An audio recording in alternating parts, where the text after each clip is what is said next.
second power panel discussion on IoT, Internet of Things and Telematics, the next 5 years horizon.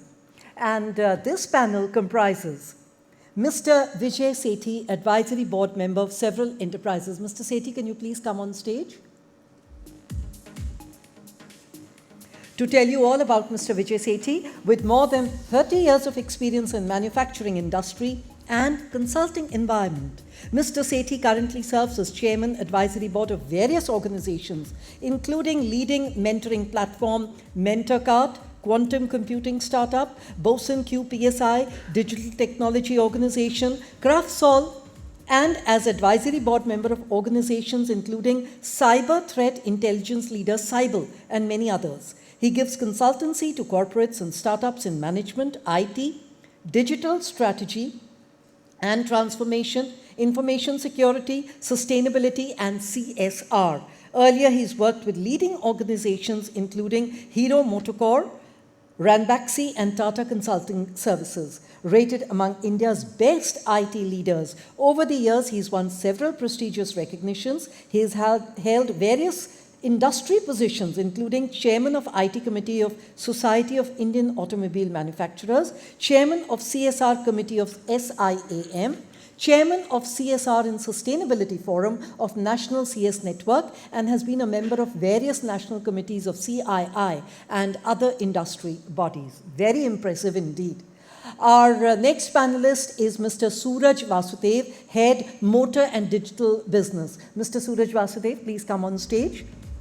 To introduce him, Mr. Suraj started working with Bharti AXA Life Insurance, followed by Liberty General Insurance, which he left while he was the national manager in motor team. And now he heads the motor, OEM, and digital partnerships in Edelweiss General Insurance.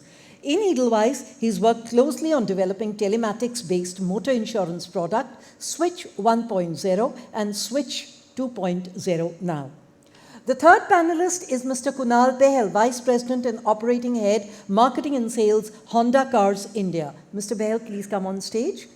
He's a result-oriented professional with over 21 years' experience in Indian automobile industry in corporate strategy and operations management, expertise in handling dealer operations entailing dealer development, network design for strong market representation, strategic management, customer care strategies, lean management, process optimization, and after-sales operations. Among his other innovations, he has developed two highly innovative and interactive online tools. First, Spear, complete designing of mobile app for lead management system, quick implementation across the network with improved funnel productivity.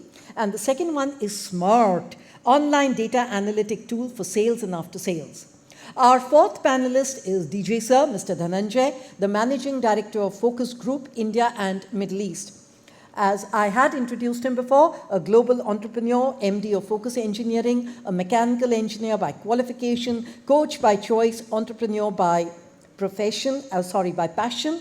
He has personally trained over 35,000 service professionals till date. And he has industry exposure in two-wheeler, four-wheeler, mass and luxury, commercial vehicles, and other business functions too. He is a certified EFQM, European Foundation for Quality Management Assessor in Dubai, Quality Group, and IMS Integrated Management System Implementation Trainer and Auditor. And he is a polyglot as well, with 6 languages. He has a command over them.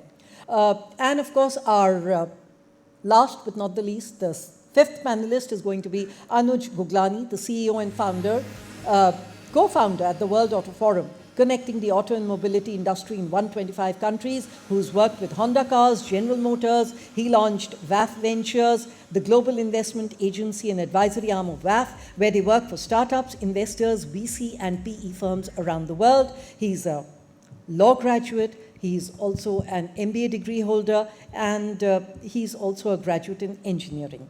This panel discussion will be followed by a Q&A session too. So over to you, Anuj, sir. Thanks a ton, Kiran ma'am, and a big welcome to each one of you.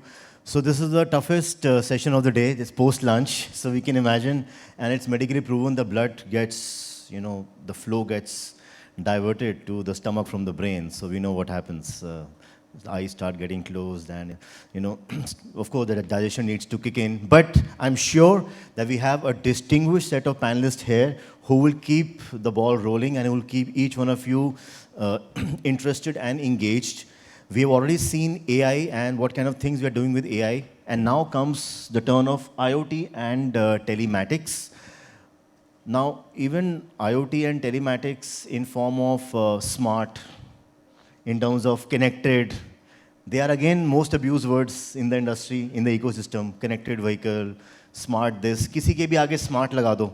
You prefix anything with smart, suddenly the value or the perceived value goes up. Or it's nice to have it in the company because the share value can go up, or even the board of directors will be very happy. We have smart this, we have smart that, we have connected assets, we have a smart factory. But what is in the essence, how the rubber meets the road? How do we go beyond these buzzwords of smart and connected? And also, we need to see, we know back in 2015, an accident happened. It was actually a hack. There was this Jeep SUV going down the freeway, and there were two hackers on the other side of the coast, and they took control of that vehicle.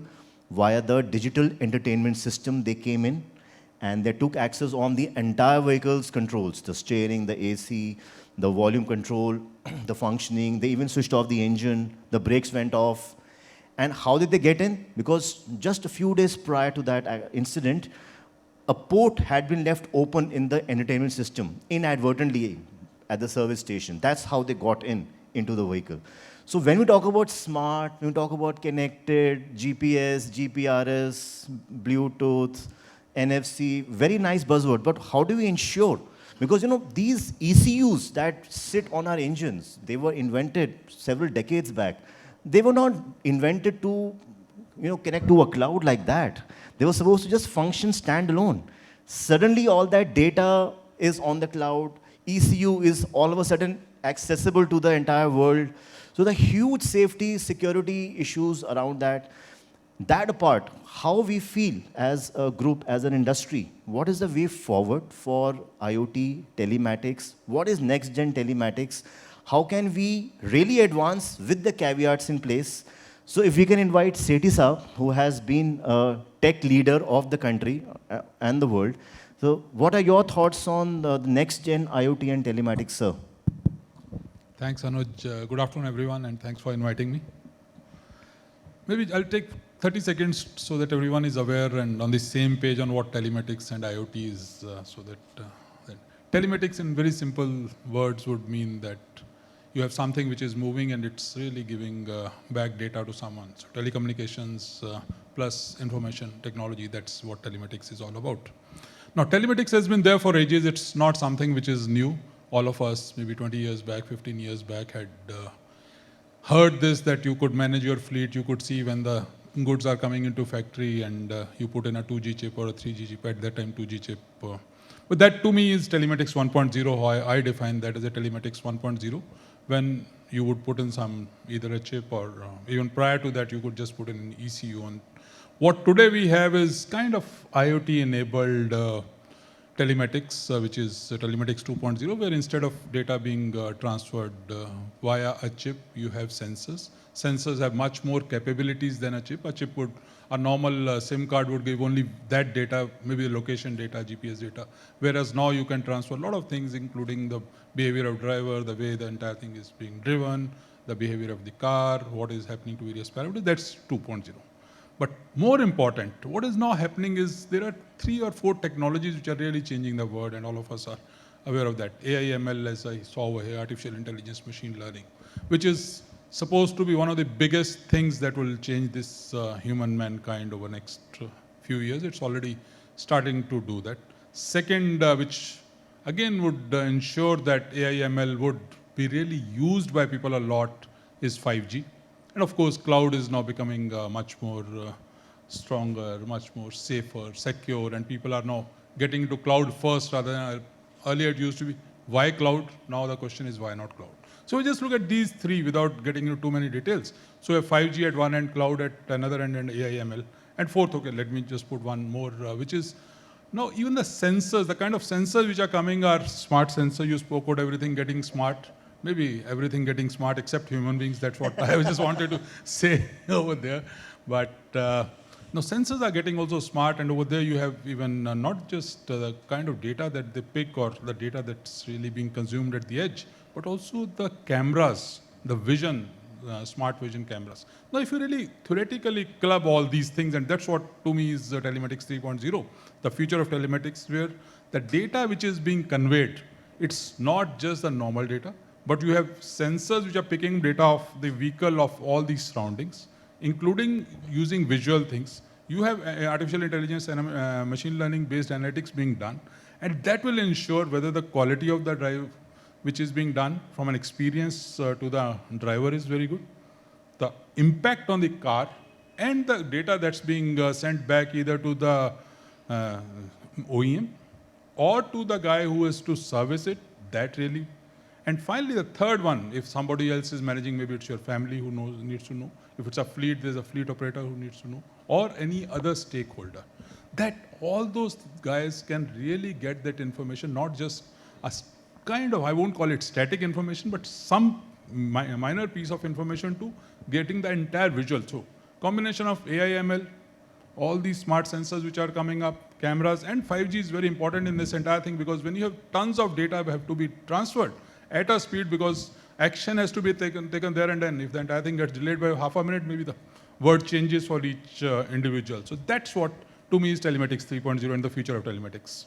That's beautiful, Sethi Saab. So we are talking about telematics 3.0, the next gen telematics. In fact, it was a moment of truth for me last year during the second lockdown when I saw one of the Delhi police vehicles having 360-degree cameras on them and connected to a IoT and beaming back the video in real time. I said, hey, this technology has really arrived.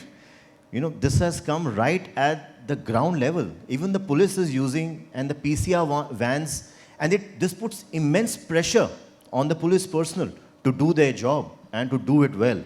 So a few examples amongst many, how technology is changing our lives, how even the police is getting, reformed and little more aware that they have to actually live up to the Seva Shanti Nyay, the punchline that they have. So switching gears and coming to Kunal San, who is heading marketing and sales at Honda Cars, and they've recently launched the Honda City EV. In fact, I was back in Honda, I think 21 years back, we had launched the Honda City back then, the LQ model. So it's come a long way.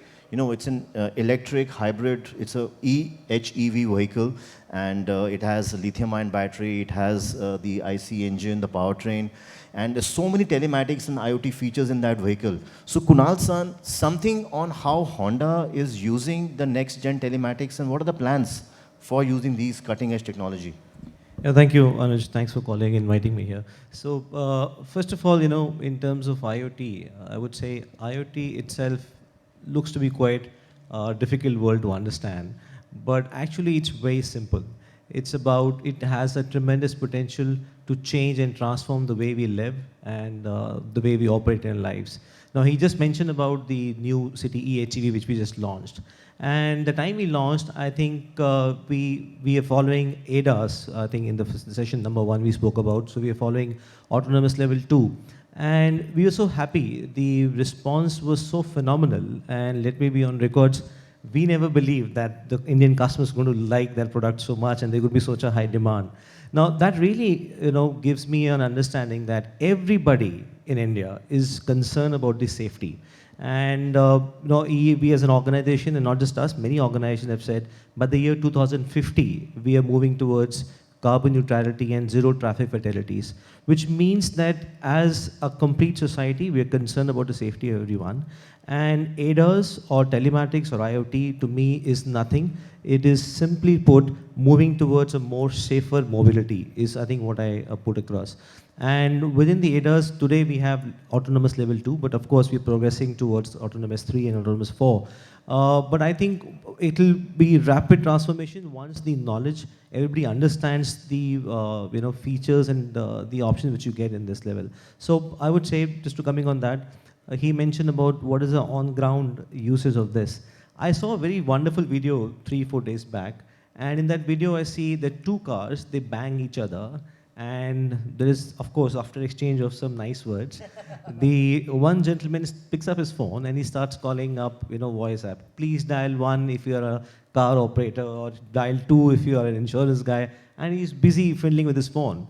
Whereas the other guy, he's sitting cool and calm in the car, and he gets automated call on his phone that, oh, we believe your car has been trashed. Are you safe? Please press 1. He says, I'm safe. Do you need assistance? Yes, I need an assistance. Within 10-15 minutes, there's a car which comes up, to drop him to the nearest location of his choice. And also, he just has to leave the car keys there, and the guys come from the workshop and they take the car. And the other guy is still struggling with his phone, trying to get help across. This is IoT. And this is a true case where you can actually simplify your life and move towards a more safer mobility. Yeah. In fact, that's a fantastic example, Kunal San. In fact, Sethi Saab, I wonder if you remember, the first session of WAFit 2017, on our website, we had put this very video. And also during the sessions, and we had put a simple question, when would this be a reality? Which year? We had asked that question by showing the same video 5 years back. But then I think we are still far away from that scenario. Then we had felt that probably in next 5 years, it will be a reality. But even now, 5 years down the line, we feel it might take another 5 years. So let's see. But with technology, you just never know. It just hits you at any moment and suddenly you feel, hey, we thought this will come probably 10 years down the line. This has come in 10 months. So switching gears here and coming to Switch 2.0 of our friend and his organization. So they have a brilliant innovation called Switch 2.0 for which they had, I think last year won the Innovation Award also from World Auto Forum. It's a very simple insurance policy because the data shows that majority of the time your vehicle is not being driven. It's either in the parking lot, at the office or home, on your driveway. So they have a very simple solution and a proposition. You pay for your insurance only when you are using your vehicle. If you're not using your vehicle, don't pay. But then over here, to make this happen, you need a lot of IoT and telematics. So how are you harnessing these technologies for this very product? Telematics has been around for over a decade now, and the challenge that across the industry we face is majorly on grounds of privacy and your cost. So ours is a very price-sensitive market. People don't want to pay, sustainably year after year unless and until the proposition makes a lot of sense for them. And second issue has been privacy. So from the OEM standpoint, taking a acknowledgement from each and every customer to share data, and then moving on to sharing that data with insurance companies has been a challenge. So OBD, while has been in existence for over a decade, the use cases on the insurance space has not been very well accepted because we have not been able to solve the price and the data privacy issues. That problem we have not been able to solve. What we have done in last 3 years, we have filed and got the regulator to approve 2 versions of different products, which uses IoT and telematics. The second version now uses the telematics in its complete entirety. And what we have done is we have kind of used that data and absorb that information while using mobile telematics. So rather than using an onboard device, so abstraction is something that plays really well.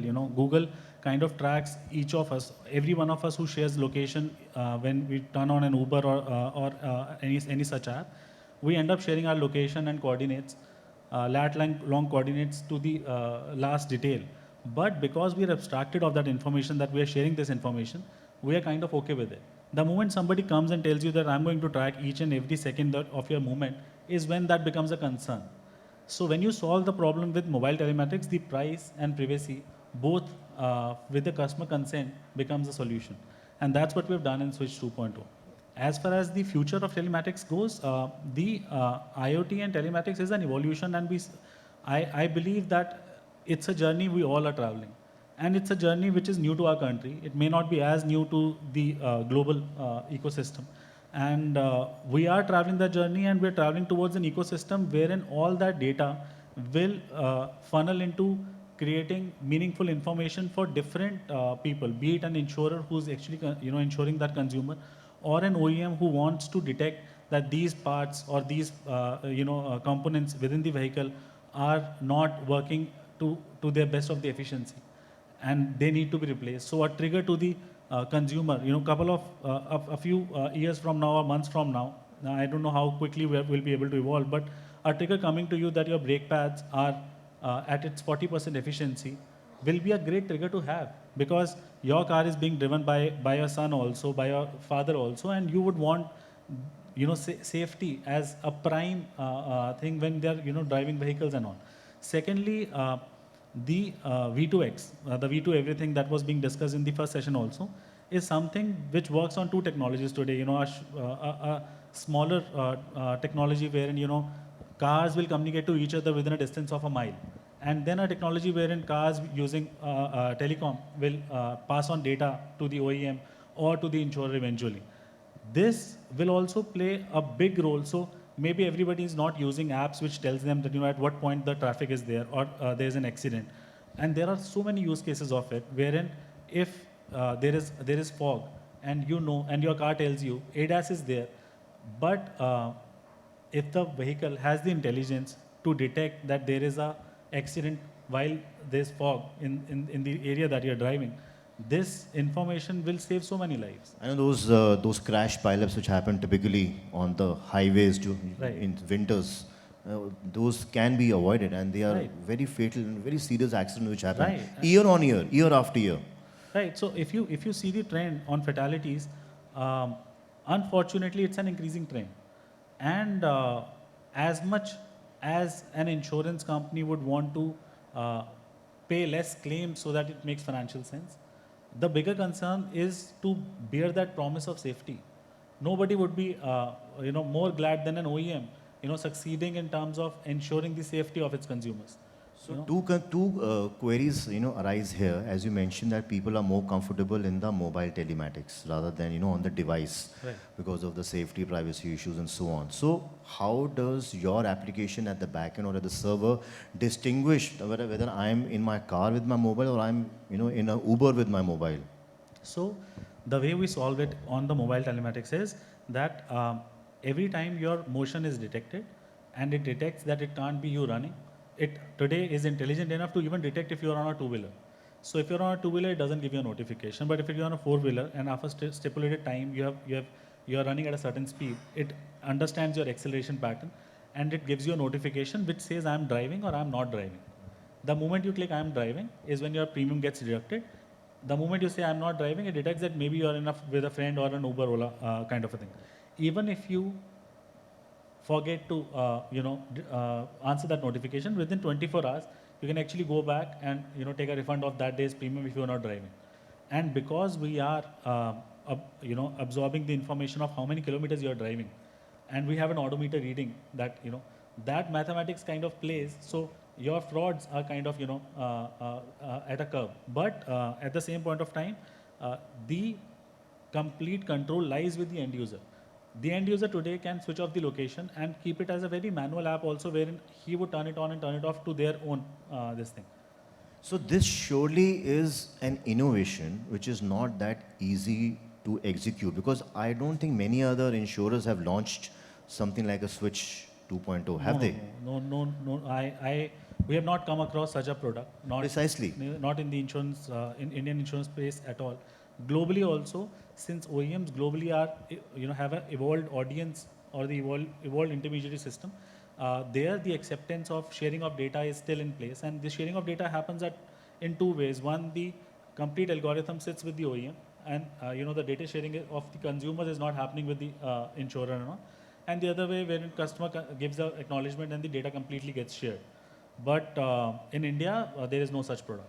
So are you also tracking the sudden acceleration, deceleration, overspeeding, maintenance, predictive maintenance, Yes. maintenance Yes. done or not? Do you ask for the service bills, invoices? And do you incorporate all these data points for the premium calculation for the subsequent year? So today, I am only absorbing the regular ways of data, the way we get our insurance, and we don't want to change this space to a point it becomes uncomfortable for the consumer to absorb. Those are small little changes of baby steps towards that evolution, wherein people will start moving into that direction. So today, we are only asking for the experience of driving and the age of driver. That gives you some standpoint in terms of what can be the daily charge for a consumer, and the vehicle details. Basis that, you give a daily charge of how much would you be charged on days you're using your vehicle, and then for that charge, if your per day charge is let's say 50 rupees, you get incentivized if you are a good driver. There's a PowerPoint? Who has a... So no, that's for a different. Okay, later. Yeah. So you can actually do that, wherein you get incentivized for your good driving behavior. So that's how the product is So designed. you're incentivizing the customers for good behavior? Yeah, You we are. are. So the days you don't drive, you save. The days you drive, if you're driving well, you save as well. Okay, so no customer has come back to you, hey, I had good behavior, I did not get incentivized, like typically March 31st, 1st April employees, No. So there's a dashboard for the customer. So it's completely transparent. So if you're a bad driver, you are told that you're a bad driver on every trip.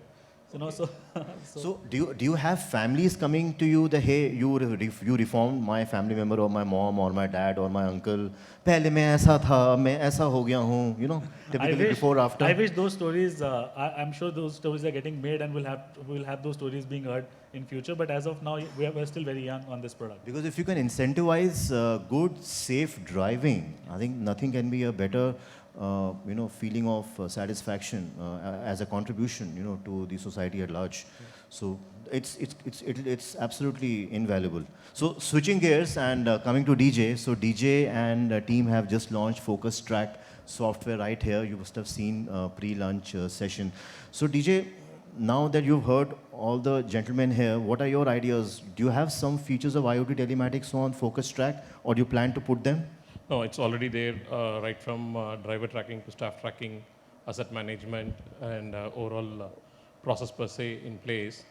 I'm actually going to pick up 3 stories of what you guys talked about. One was the police. The best thing is smart police in Dubai. Again, smart, huh? Very smart in terms of even the police station is smart.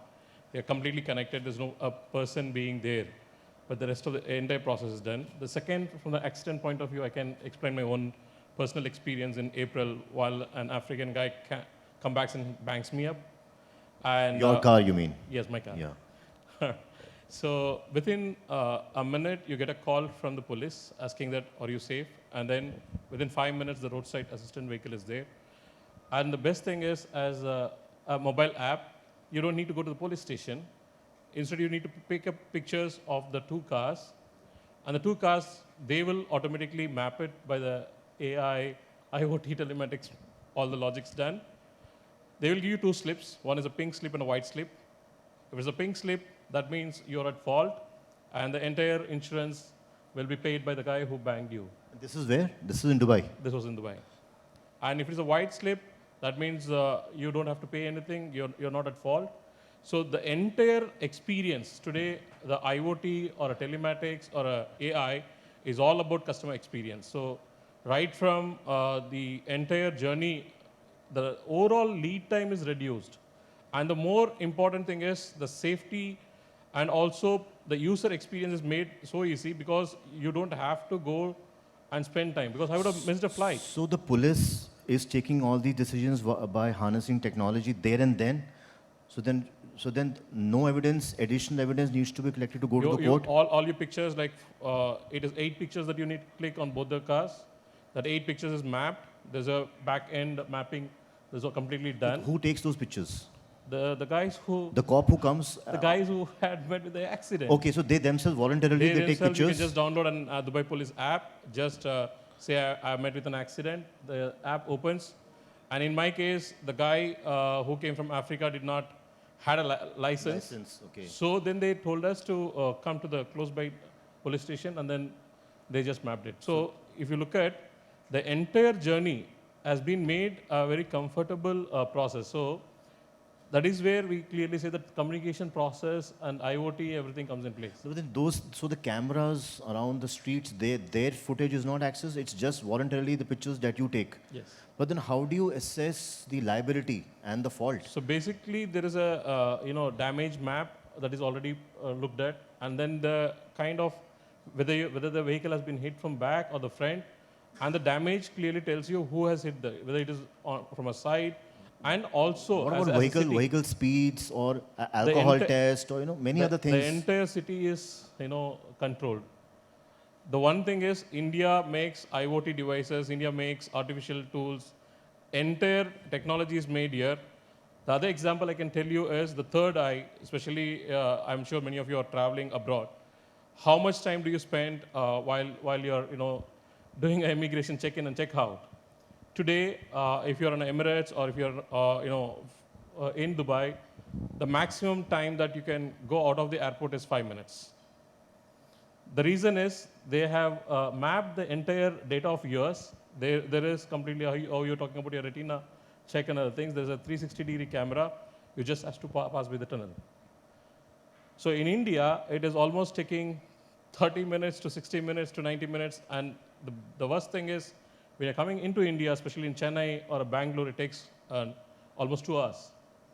But we are giving technology to the rest of the world. Why don't we adapt it? So from an IoT, AI, telematics perspective, there is a lot that you can make the whole experience better. You can save time. You can actually, one of the stress that gets generated is waiting. And OBD is something you've been talking long time back. The first time I heard about OBD was in 2000. So you're taking waiting as a very important and a core need which needs to be satisfied, or a problem statement around waiting, whether it's at a service station or it's post an accident or it's at the immigration, railway station, anywhere. People don't like to wait. So if IoT telematics can give a solution around this waiting, you feel that's really a winner at hand. So one of the product that we have launched in US is primarily on the check-in system in a hotel, because after you traveled a long way and then you already made an online booking, but you have to go and wait at the counter, and then different nationalities, different behaviors. This can be eliminated by just having a check-in kiosk, and one of our partner companies already has introduced in the automotive sector as well, which we are already bringing to India now. So that is one. And even if you look at IoT, how is further enhanced to really look at connecting hospitality industry is in a room, when you're into a room, then you need to call up someone, I need a towel, I need X, Y, Z. You need to call up every time, then the operator says, just hold on it. Instead, in hospitals also, for example, in Medanta or in a couple of hospitals in the UAE space, they have a tab in the room. You have to just press it, and then in the next 2 minutes, things have been ordered. So that way, the overall journey of a customer is enhanced by using these technologies. See, what I feel, India also has very different set of challenges. India is a place where if you talk about autonomous level 5, you're totally politically incorrect. You can't talk like that, because then they'll say what will happen to the jobs of the drivers and chauffeurs and this and that. Where will go the employment? Governments, their chairs start vibrating, tumbling if the job creation goes down. So also so there has to be a fine balance. Excessive automation in India might not work in the near future, because it becomes a political issue. That how can you automate so much that jobs start getting, affected? So what is a solution? If we can come back to you, Sethi Saab, India-centric solution where, as Gaurav had mentioned, pre-lunch, so AI and HI, artificial intelligence and human intelligence, both can coexist in harmony. What can be those solutions with IoT telematics? See, the reality is, whether we like it or not, automation is going to increase. Automation is going to change a lot of jobs, whatever we may say politically or otherwise. But that's the reality of life, and someday one has to accept that. What is really happening is the nature of jobs is really changing a lot. Say, for example, maybe when I did mechanical engineering, lots of us were getting into mechanical engineering. Today, hardly anyone goes over there. You'll have tons and tons of computer science engineers who are coming in. The nature of jobs has changed. Similarly, now the nature of guys who are doing all those mechanics job, that will change. Even they'll be more IT enabled or IT educated from that perspective. So what we need to do is to focus on skills and skill building and changing the orientation of people rather than trying to resist any automation. Because a lot of people are trying to resist automation. And that to me is a wrong method of trying to solve this problem. That's one. The second thing, when I was hearing this interesting conversation on the Internet of Things and how it can be changing, one example came to my mind and I'd like to just share. So he spoke about automated vehicles level 2.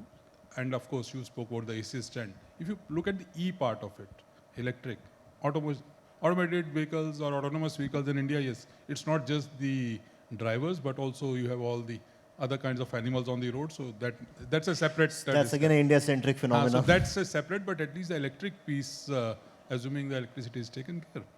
The Internet of Things, or IoT, TM as it's now being called, Internet of Things that move.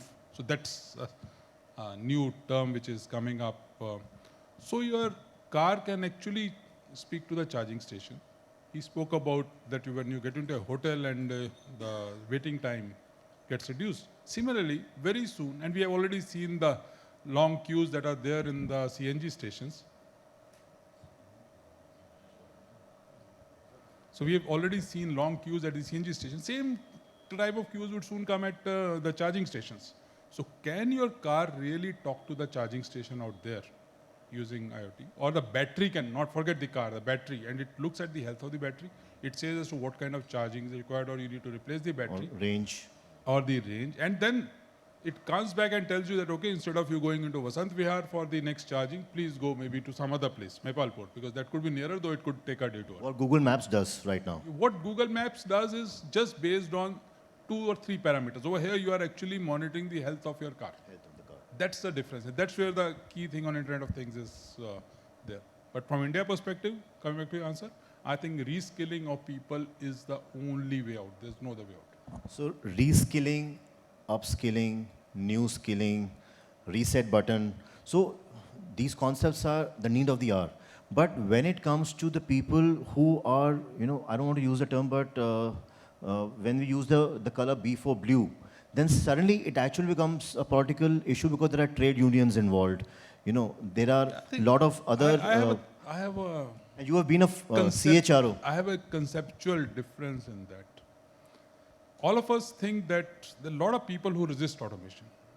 But when kind of push comes to shove, we saw even that Rediwala going in for Paytm. Paytm, So precisely. who told him? Otherwise, it would have been that how can you do automation? These guys will come, aggregators would come in the sabji market and they'll take all our... Now they're using all those things. So there's always this initial resistance.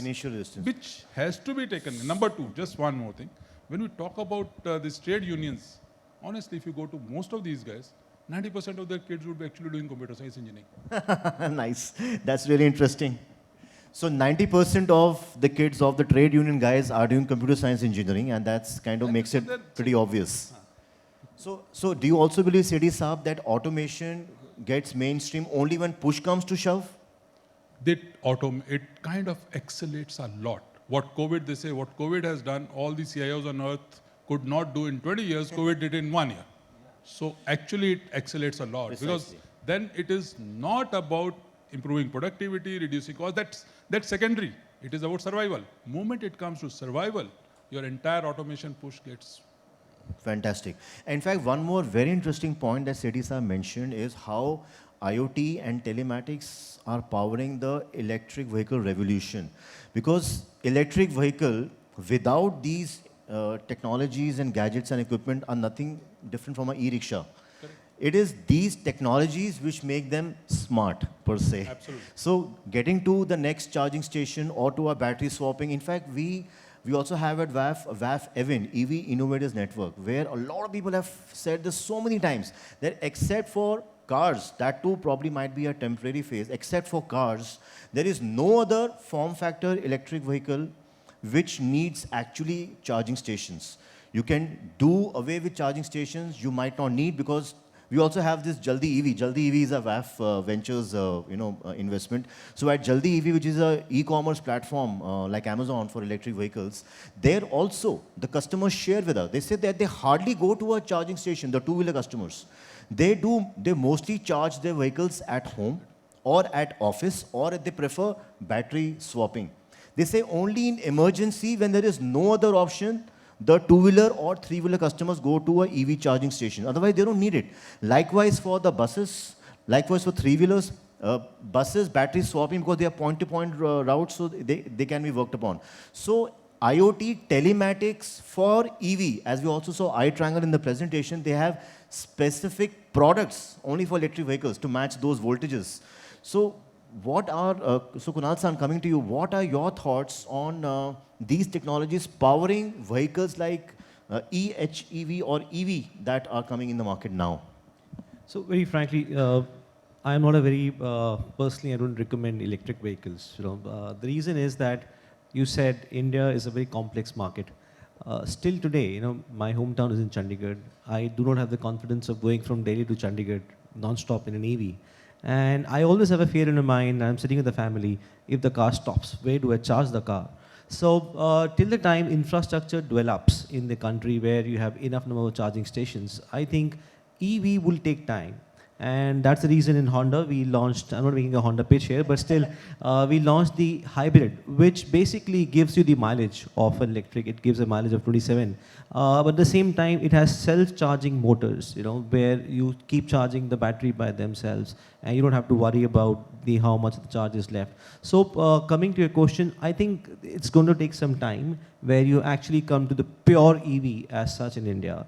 And also, a little while back in the session one, ma'am was talking about her experience abroad where, the friend said, oh, on the phone I can see the tire is deflated. Or, so all those features are connected features. So even Honda, we have a Honda Connect, we have peace of mind, we have safety, we have 3 kind of features where total features are 37. But these features, frankly speaking, they are a very small portion of connected cars. Now, when I say connected, now, Honda Connect says, I can start my car sitting here.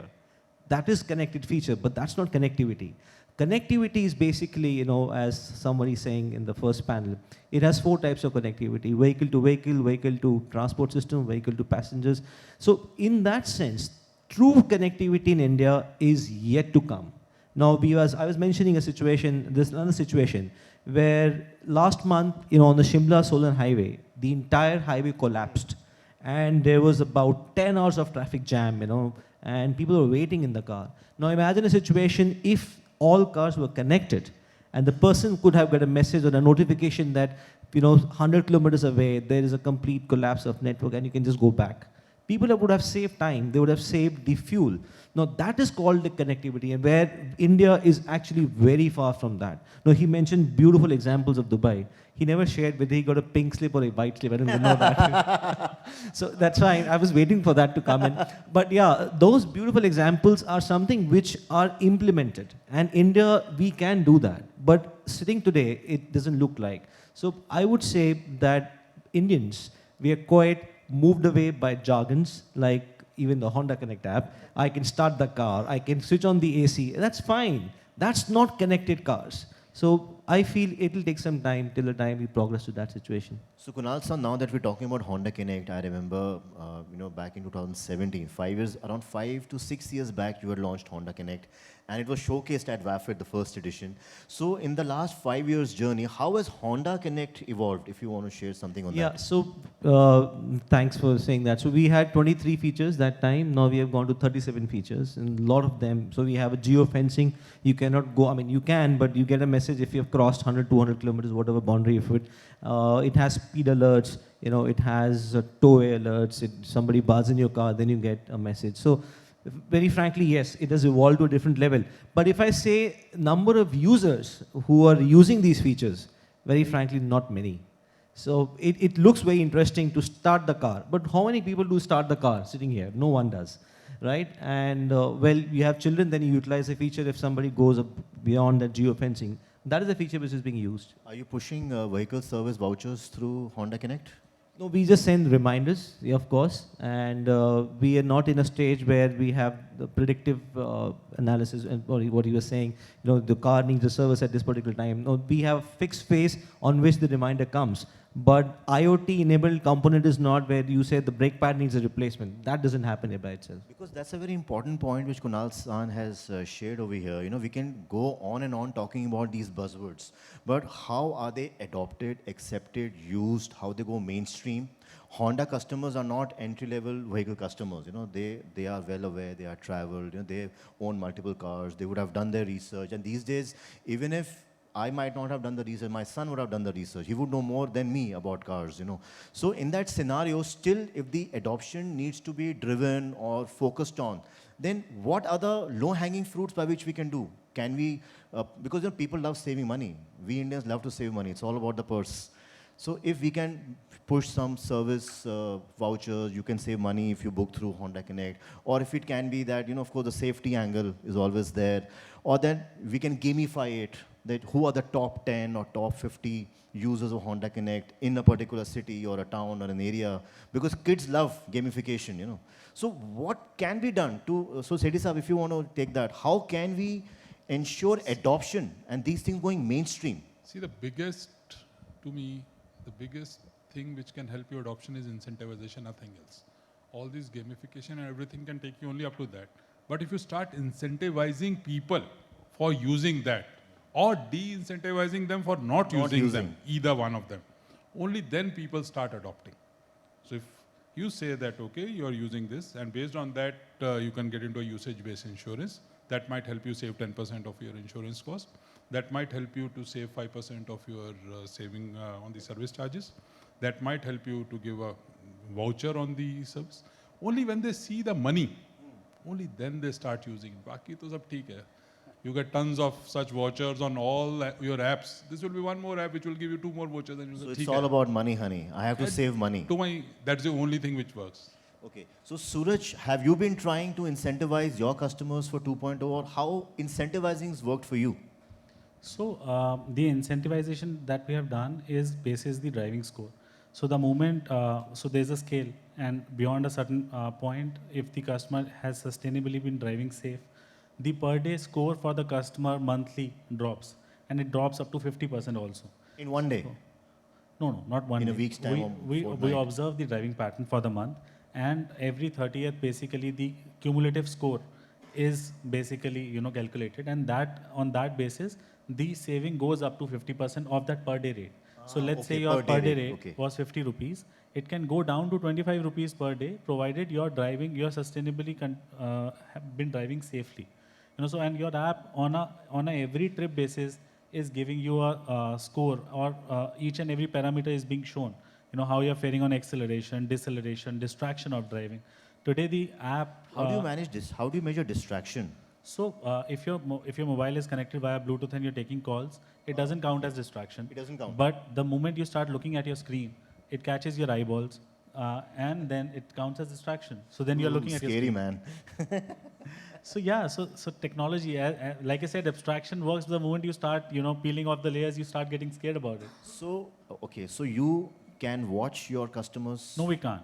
No, we can't. We don't even record the lat long of the customer. So the idea was never to see, for example, today, while I calculate the acceleration, deceleration, I may have the data wherein the legal speed for that road was 50, like it is in most of our country. You get that from the maps? Yeah, we do get that. What is the legal speed and what speed the customer is so legal driving? speed in majority of the places also is 50 kilometer per hour within the city, if we talk about.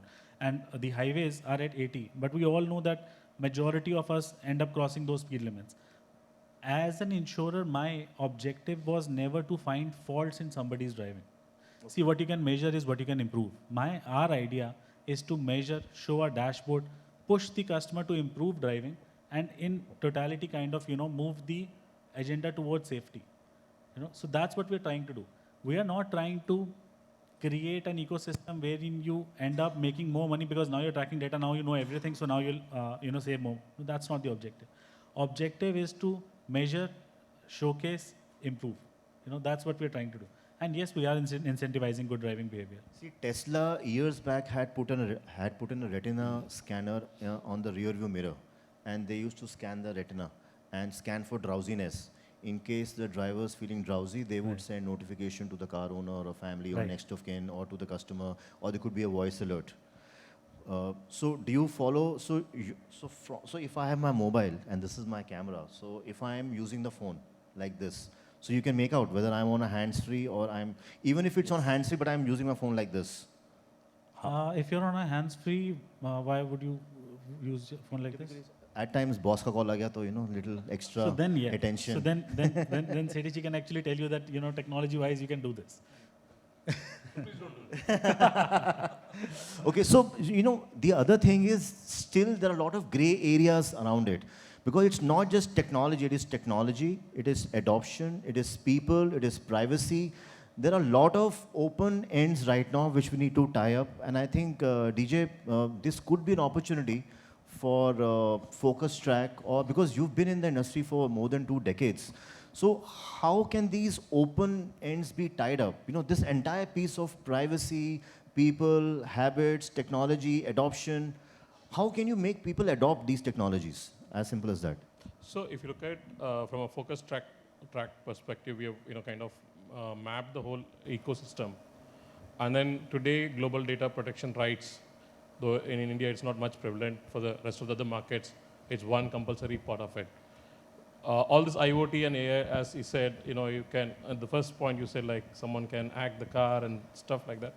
In Focus Track, we have ensured to get the real-time information and then use that real-time information to make an efficiency part of it and then more security part of it in place. Now on the battery swapping technology, I don't know how many of you know that there's a company called Sun Mobility in Bangalore.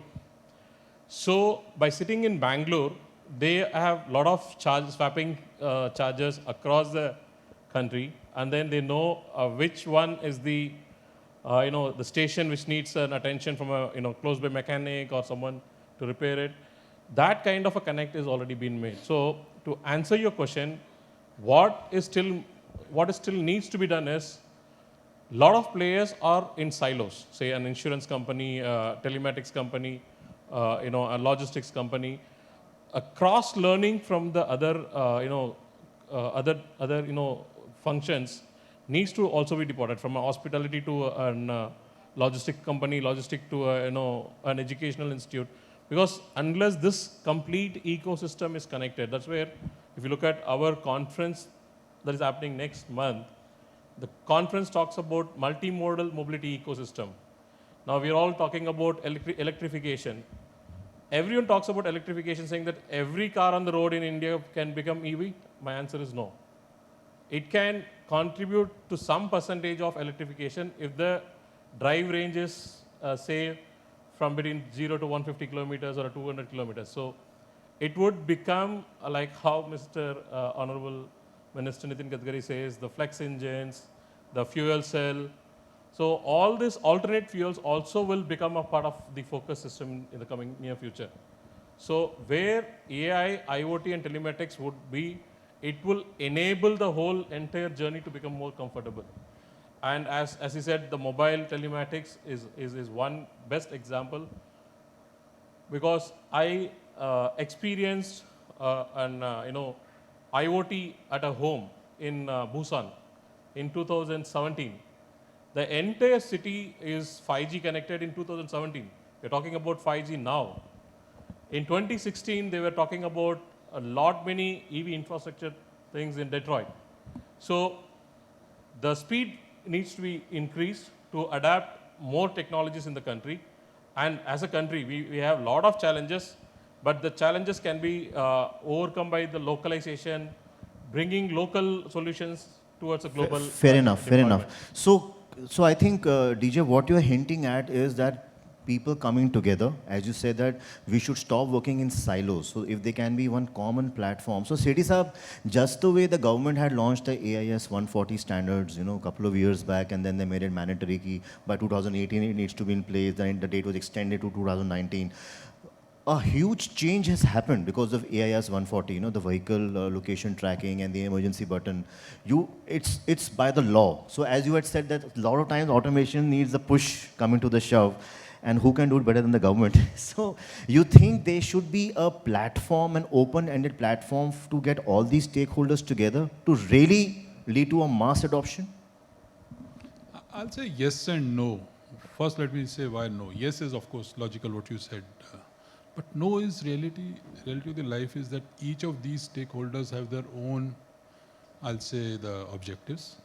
So till the time those objectives are met, So objective for insurance company, objective for a service company, objective of this company, that company. Government can't really force these because each of these are for-profit organizations. So they will collaborate if and only if they see some benefit for them. What is in it for me? Law cannot really force collaboration beyond, and then it will be okay. खाना पूर्ति करते हैं. Forced formality. Formality है, meeting में बैठे चाय P चले गए. So that doesn't actually help. Whereas when you see that if there's a real benefit of collaboration, only then. So it has to me, it has to come from heart rather than from head. The collaboration piece of it. This I have to collaborate, and this is how it will finally help. Something like an Android, which nobody forced, but people, there was a mass adoption. Yeah, something like that. But somewhere, I think each of these organizations, while they want to collaborate, but there's always one thing at the back of their mind: I want to be better than my competition. Moment you have that piece, then you would always keep something with you rather than collaborating the whole way. So that has to change. So it has to be more at the mindset level rather than a legislation level. That's how I see. Okay. And privacy has to play a huge role. You spoke about privacy. I think that to me is going to be a big issue over here. So right now, a lot of people don't understand the implication of that when it comes to the connected and the IoT piece and telematics piece, but it will actually become more painful. So let's do a small drill right over here. We all are different stakeholders, from different backgrounds. Let's do it right here, right now. Suppose, so you have worked with the OEMs, you are right now very much in demand startup mentor. What would the startups want from this ecosystem? In one line, what would startups want? They'll want money at this, nothing else. Unko funding chahiye. As simple as they that. don't care. They want customers. Baaki sab hatao yaar, paisa lao. They want validation of their idea. They want customers. All right, fair enough. So Kunal-san, if you have to be part of this, huge platform, that you mass adoption of these technologies, as an OEM, what would be your most important priority? I think I said safety is the most priority. And for future is the ADAS and the autonomous. And I firmly believe India, we can do that. And for that, you will have a lot of cameras, radars, LIDARs. Now, LIDAR is the light detection ranging camera. Now, that has a, amazing capability, more than humans, 360-degree, you can visualize what is the range where I need to stop my car, how much pressure I need to put on the brake. Now, those kind of cameras, radars, all have to be integrated, and the E/E architecture has to be improved. Now, that is the most important thing. Another thing is talent. Now, India, in the sense, it is an emerging technology. There is, although it doesn't believe, but yes, there is a talent pool which is limited. Now, we need to have the right people. And most importantly, I think somebody said in the session number 1, the cost of IoT-enabled devices has to go down. Otherwise, the adaptation to this will take some more time. Okay. So when it comes to startups, it's all about money, funding, fair enough. When it comes to OEMs, it's about safety, security, and the cost going down. But then even the vendor suppliers at times are stretched. They also want the economy of scale, so chicken and egg scenario. But till now, we have funds and we have safety and security. So when it comes to insurance or service providers, what is the most important priority for these technologies? I think the drill that you're doing is something that we would want more often, wherein we are able to solve the problem of data privacy in a legit way, and collaboration. See, the whole ecosystem, the journey will get traveled once the collaboration is in its entirety. And I agree with Sethi, when you want to withhold some part of it so that your supremacy, stays in place, is when you're not able to, travel that whole distance holistically. Which is why, so data privacy is also something, you can create a value proposition for the consumer to actually allow you, certain amount of data to be shared.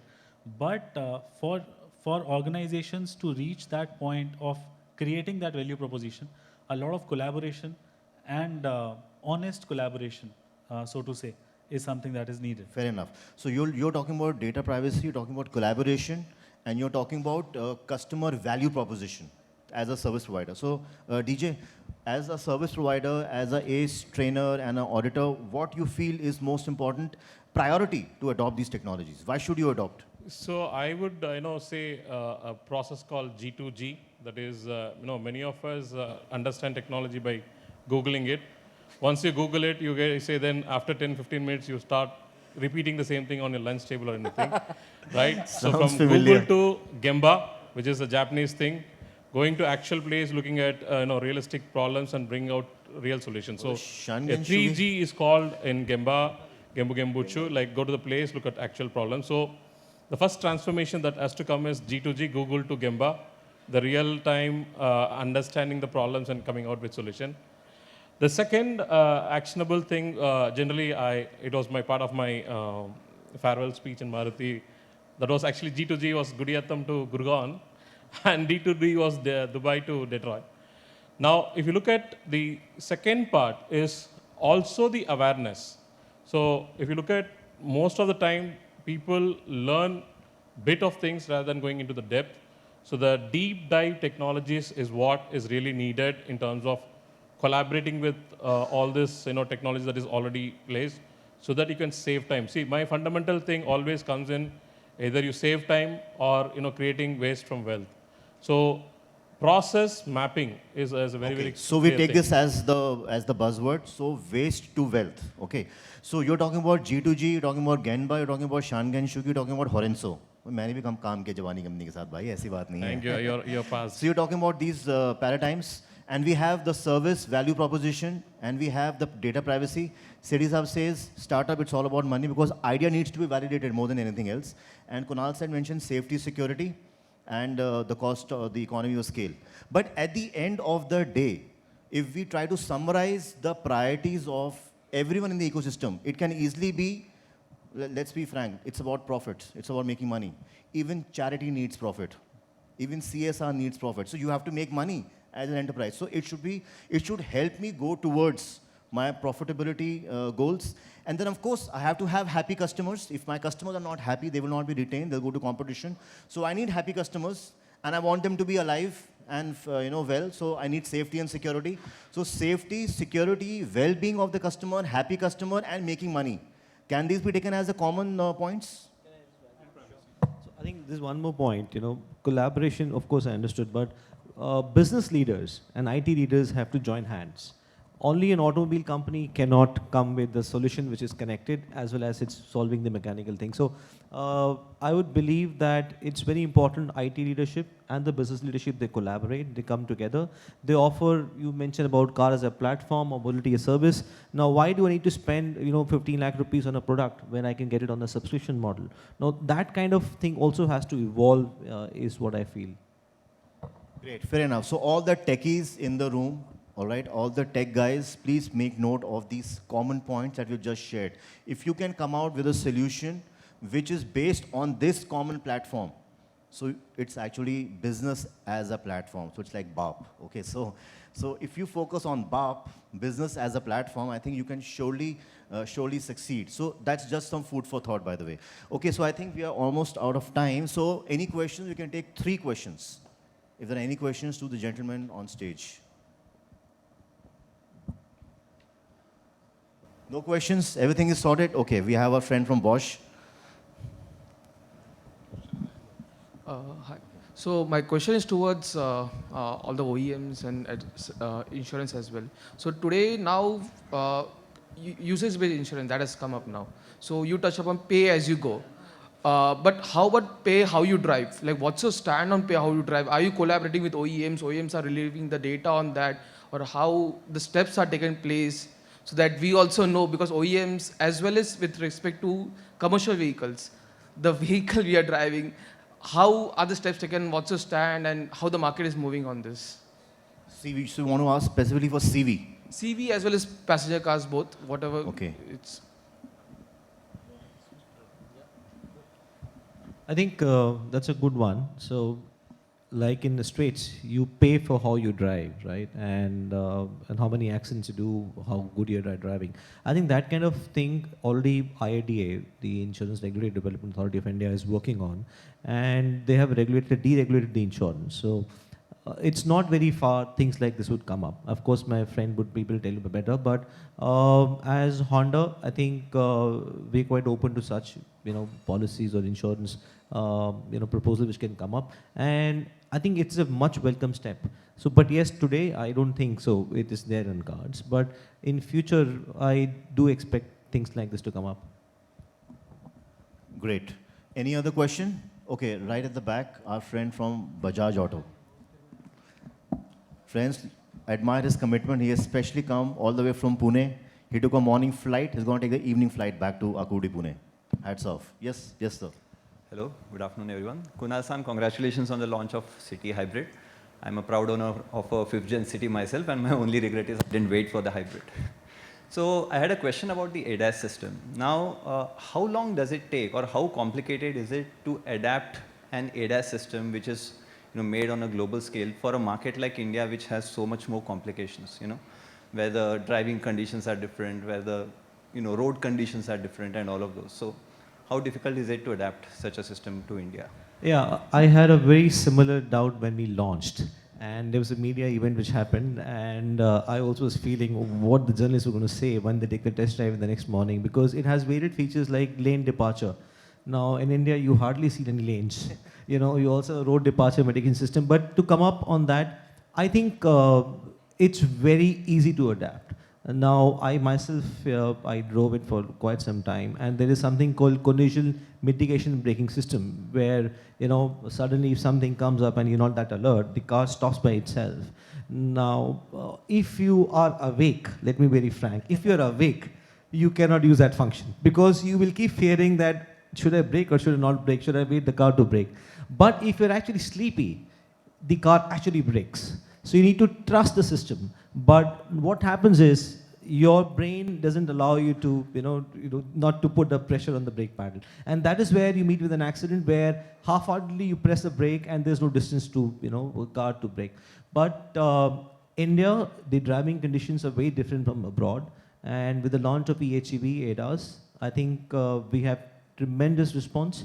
Everybody is waiting that why don't you get ADAS in other cars, products of Honda. So I would say, yes, it's widely accepted and applicability is quite high. So if you have bought City 5G, I'm sorry, no pitch here, but you can, of course, switch to the EHEV. That will be a nice product. Thanks. He wants you to buy a new City right now. Trade in, auto terrace.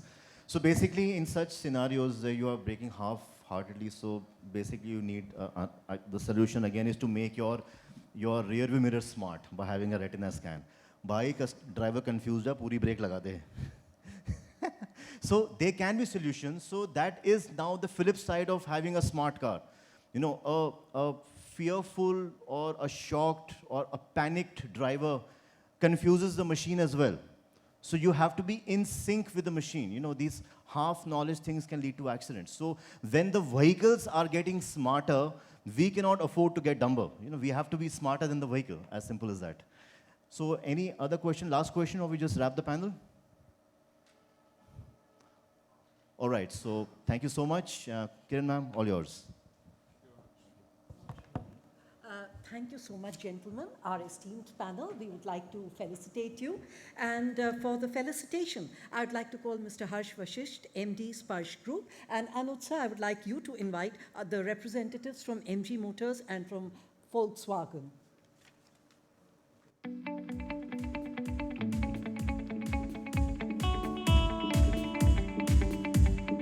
From MG Motors.